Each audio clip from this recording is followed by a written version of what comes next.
Hi guys, I'm EJ. I'm going to discuss about Project Graphene. What is graphene? Graphene can be described as one atom thick layer of graphite. It is the strongest and thinnest material known in existence.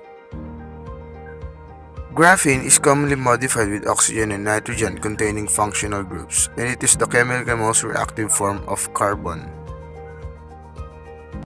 It is said to be that in every 1 microns of graphene contains 10 picowatts. When do graphene invented?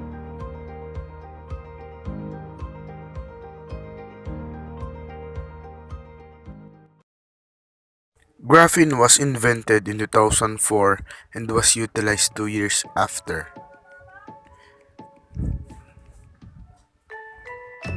It was first used in wristwatch and many different kinds of batteries.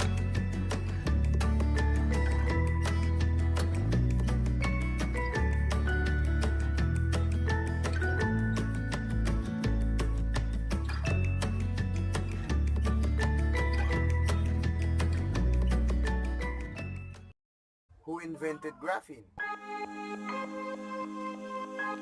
It was invented in 2004 by two inventors, Othyan Vosolov and Andrei Geim, and they were given a Nobel Prize in 2010, 6 years later.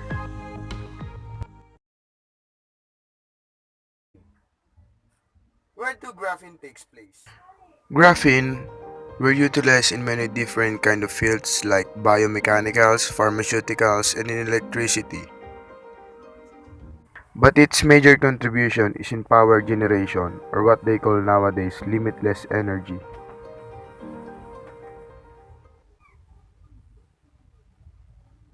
Researchers said that it can be assumed that graphene can utilize in nanotechnology, power plants, and power generators.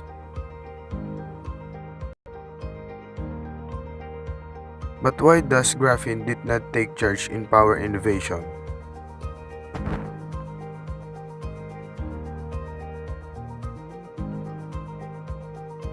And to know more the capability of graphene in power consumption, let's get some insights from Paul Tivado, physics professor in University of Arkansas.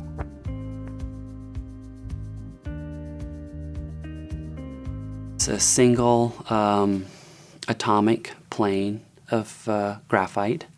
We've been studying a lot of different properties of graphene, and at one point we decided to make it freestanding.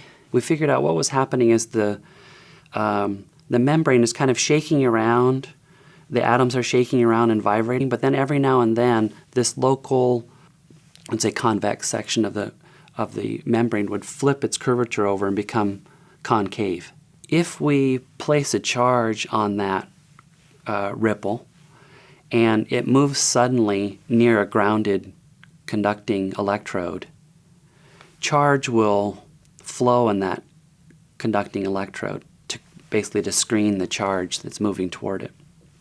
If we had another electrode above it, when it flipped back, then the charge would flow, say in a circuit up to this thing here. And the size of the samples that we look at are 10 microns by 10 microns, which is pretty small because about 20,000 of those could fit on the head of a pin.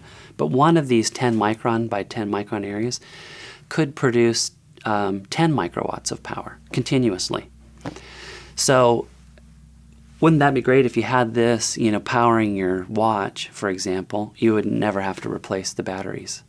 I like to think about the possibility of anyhow. Some people have, like say, pacemakers or mechanical devices as bioimplants. And if you could have a power source that you didn't have to replace the battery for, it's basically a battery alternative. I guess that's the key thing. If you could have a battery alternative that you didn't have to go and replace it, imagine, all the things you could do.